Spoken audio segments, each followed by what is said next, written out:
Glória a Deus. Acalme o seu coração. Jesus vai fazer. Jesus, ele sabe como fazer, quando fazer, de que forma fazer. Aleluia. A mensagem de Jesus é para nos dar esperança. Para não nos colocar em situação de desespero, de angústia, de aflição. Mas a palavra do Senhor nos consola e nos conforta.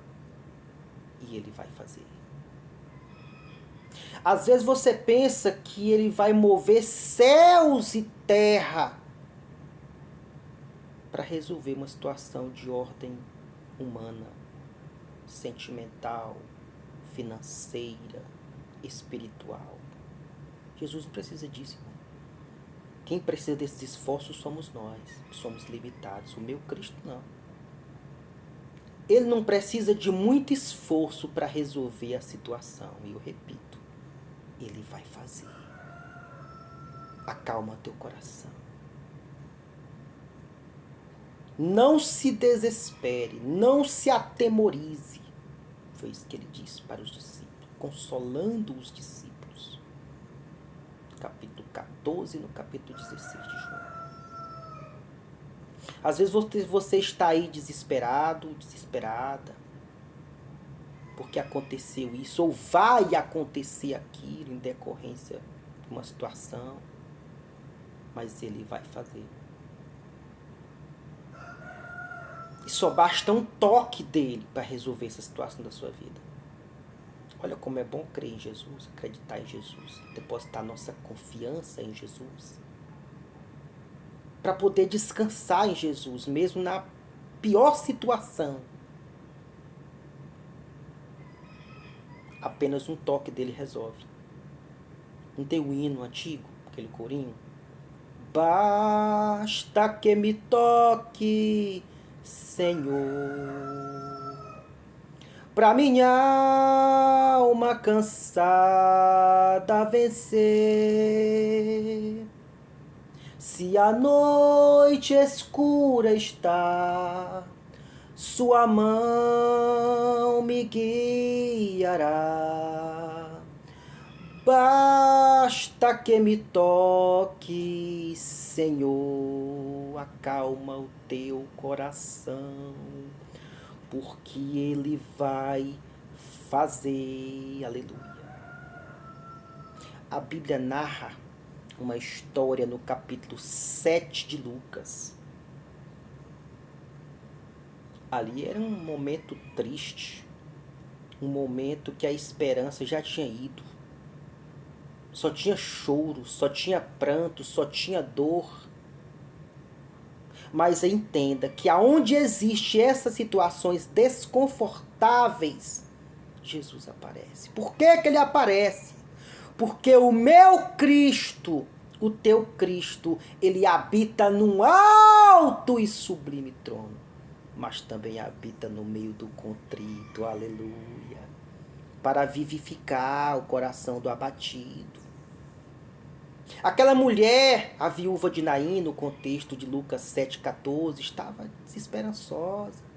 O filho tinha morrido, o esposo já tinha morrido. Sabe o que Jesus faz para resolver?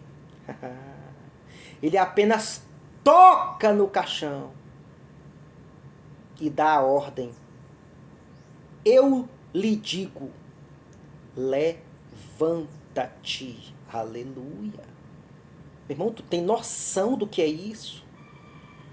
Ora, como é que Deus, cara, ressuscitou um morto que já estava indo a caminho do cemitério? Não é capaz de resolver a tua vida, cara, a tua situação. O que é essa situação de ordem humana frente ao poder de Cristo, ao toque de Cristo? Você quer limitar o poder de Jesus nessa situação que você enfrenta?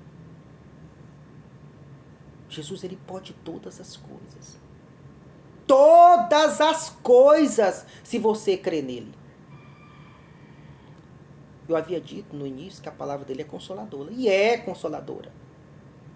Ele diz que aquele que, ainda que alguém esteja morto, se crê nele, viverá.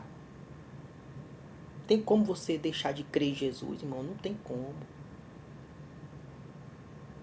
Porque no meio de uma desesperança, no meio de uma situação de tristeza, de angústia, ele ressuscitou um morto. Não fique limitando Jesus. Jesus toca. Jesus toca até para tirar pecado, se esse é o teu peso de consciência. A Bíblia vem narrar uma história no capítulo 6 de Isaías, no ano em que morreu o rei Uzias. Todo mundo estava triste, inclusive o próprio rei Uzias.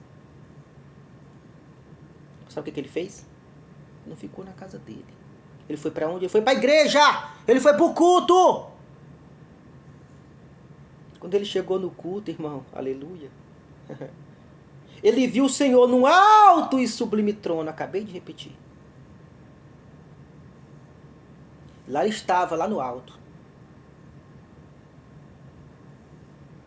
2 asas voavam, 2 cobriam o rosto e 2 cobriam os pés. E ali os anjos diziam uns com os outros: Santo, Santo, Santo é o Senhor dos exércitos. Toda a terra está cheia da tua glória. E o cara que era pecador viu ele. Aleluia. O que ele disse? Ai de mim que vou perecendo, porque eu sou um homem de lábios impuros. Porém os meus olhos viram ao Senhor. No mesmo instante, a Bíblia relata que veio um anjo e pegou uma brasa viva do altar, como um atenaz, uma espécie de alicate, para pegar a brasa e tocar nos lábios de Isaías. A Bíblia é enfática, categórica ao dizer que quando tocou, o anjo replicou e disse: o teu pecado foi tirado.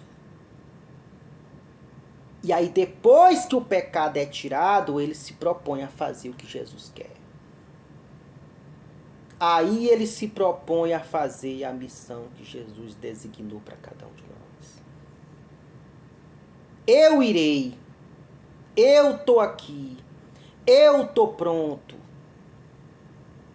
Porque Jesus tocou. Às vezes você não se acha pronto devido às tuas falhas humanas. Mas Jesus toca na tua vida hoje. Aleluia. Se é doença, o toque dele é suficiente. Se é uma cura que você precisa, o toque dele é suficiente. A Bíblia relata que havia uma mulher com fluxo de sangue. Há 12 anos com fluxo de sangue. Já tinha gastado tudo, com médico, com enfermaria, plano de saúde. Nada adiantou. Mas ela ouviu falar de Jesus. Olha a importância de falar de Jesus. Você já falou de Jesus aí no colégio, na faculdade, no trabalho, dentro do ônibus? Já falou de Jesus para alguém? Às vezes um simples falar de Jesus fica na memória da gente. Fica gravado. Porque a palavra, ela tem um destino. A palavra, ela tem um endereço. Ela fica. Você já falou de Jesus? Isso foi suficiente para aquela mulher que ouviu falar de Jesus. Ela ouviu que Jesus estaria passando por um certo lugar. Ela disse: olha, se tão somente eu tocar na orla da veste desse homem, eu vou ficar curado. Da mesma forma aconteceu com Zaqueu, cobrador de imposto, ladrão fino da Receita Federal da época. Ele ouviu falar de Jesus e disse: eu quero falar com esse homem. Ele se propôs a ir falar com esse homem. Mas voltando para a mulher do fluxo, ela tocou na orla. É isso que nós precisamos fazer, como diz o hino do Trazendo a Arca. Pra tocar no manto, na orla do manto, tem que estar prostrado pra tocar no manto. boa. Esse é do meu tempão aí, viu? Antigona. Muito boa. E ela tocou. É doença? Ele toca para curar. Jairo era um dos maiorais da sinagoga. Um futuro componente do sinédrio. Mas a filha de Jairo adoeceu. Para uns, morreu.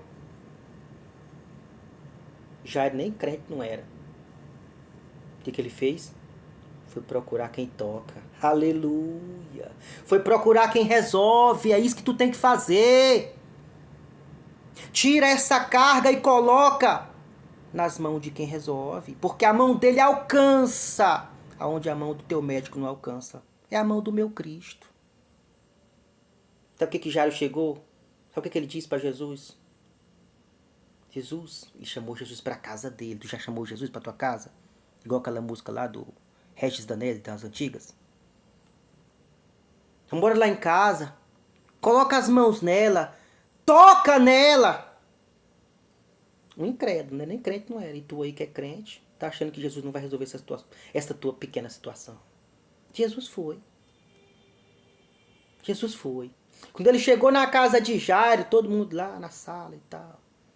Sabe pra que o seu rei fazia aqui? O seu rei morreu faz horas. Não vai dar certo não.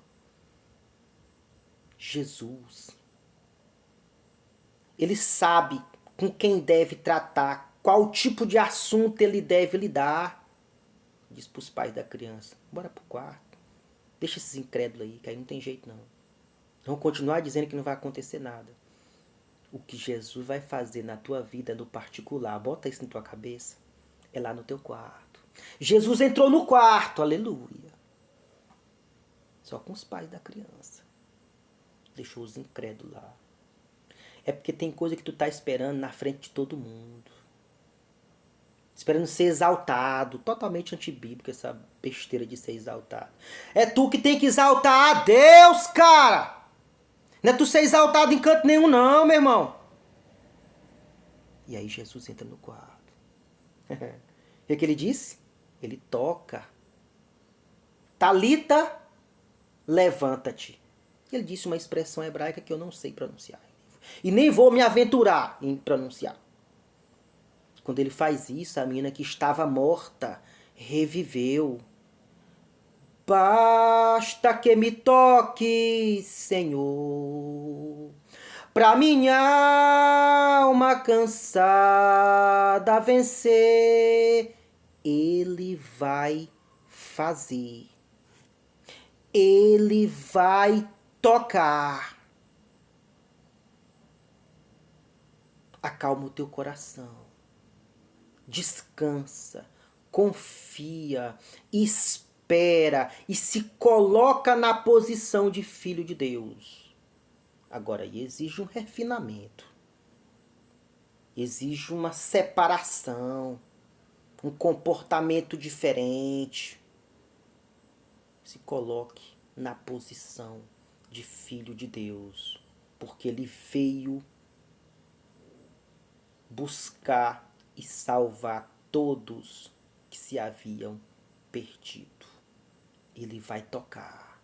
Mas você precisa fazer a sua parte.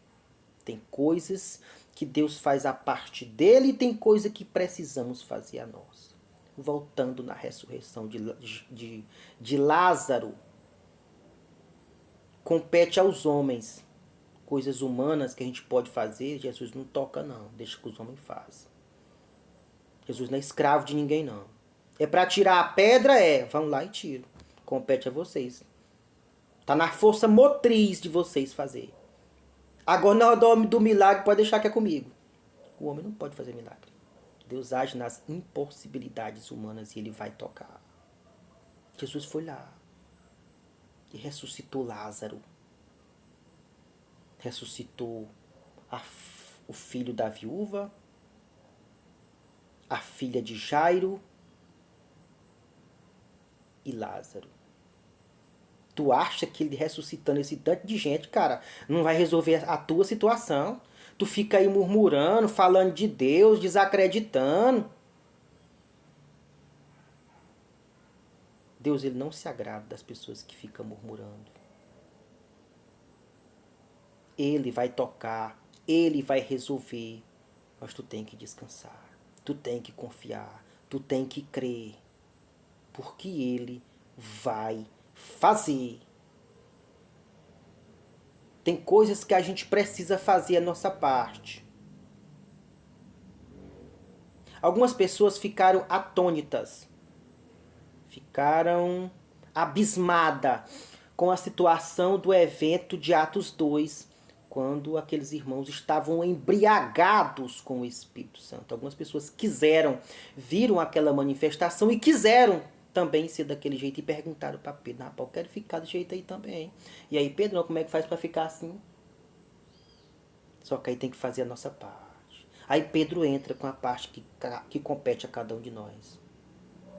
Arrependei-vos, pois, cabe nós, e convertei-vos, para que sejam apagados os vossos pecados, e venham assim os tempos de refrigério pela presença de Deus. A presença de Deus, ela só vem, o refrigério só vem, quando eu faço a minha parte, que é me converter e me arrepender, conforme lá o capítulo 3, no versículo 19 de Atos dos Apóstolos. Ele vai tocar? Ele vai, mas precisa ir para o culto. Isaías, para ver lá no alto sublime trono, foi. A mulher foi. Jairo foi. E lá com Lázaro, as irmãs foram. Tem que ir, cara, para a igreja, meu irmão. Tem que ir pro culto, cara. O fogo arderá continuamente é no altar. Não é na tua casa. No altar. O sábio Salomão vem dizer que sem lenha o fogo se apagará. Vira cinza, irmão. Longe das lenhas. Longe dos teus irmãos. Mas quando bota... Tu vai fazer churrasco em casa, né? De domingo? Com certeza. Bota uma pedrinha de carvão aqui. Bota uma outra pedrinha de carvão ali. Daqui a pouco tu assa teu peixe, cara. Por quê? Porque as pedrinhas estavam tudo juntas. Como é que tu quer ser esfogueado pela presença de Deus na tua casa e os irmãos lá na igreja, irmão? Como é que tu quer ser cheio do Espírito Santo, cheio de fé, cheio de avivamento, de intrepidez, de ousadia na tua casa? Deixa aí, Deus não toca não, meu irmão. Viu? Só se tu convidar. Tu convidou? Jairo foi lá e convidou. Tu já convidou? Se tu convidar, Jesus vai. É preciso fazer a nossa parte. Para depois Jesus chegar e resolver em caráter definitivo. Porque Jesus ressuscitou aqueles mortos e eles reviveram. A Bíblia não diz quando foi que eles morreram de novo e pouco interessa. Mas que reviveram, reviveram. Jesus vai fazer reviver essa esperança que acabou. Essa fé que andou quase morrendo. Viu? Ele vai fazer. Ele vai tocar. Mas é preciso fazer nossa parte. Que Deus em Cristo nos abençoe em nome de Jesus. Eu estava aqui estudando, do nada, Deus me dá essa mensagem. Eu estava até sem camisa, vestinho aqui toda amassada, barbudo. Mas quando Deus manda, a gente não pode fazer outra coisa a não ser dizer o que Ele quer que a gente diga do jeito dele, da forma dele, pronto. Sem pregação bonita, sem hebraico, sem aramaico, sem homilética, apologética, esse monte de coisa que inventaram aí que está fora da Bíblia Sagrada. Amém, meus queridos. Deus abençoe a todos.